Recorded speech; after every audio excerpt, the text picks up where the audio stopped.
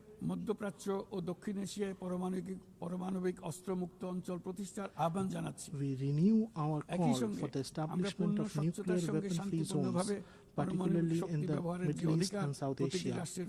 At the same time, we reaffirm the right of every nation to use nuclear energy peacefully with full transparency. As a responsible nation, even before commissioning our first nuclear power plant, Bangladesh this year acceded to the Joint Convention on the Safety of Spent Fuel Management and on the Safety of Radioactive Waste Management under the IAEA. By doing so, we reaffirm our commitment to the highest standards of nuclear safety and transparency. Madam President, I have always spoken the language of hope. I have never believed in frightening people into action, but today I must depart from that habit, for the truth before us is frightening.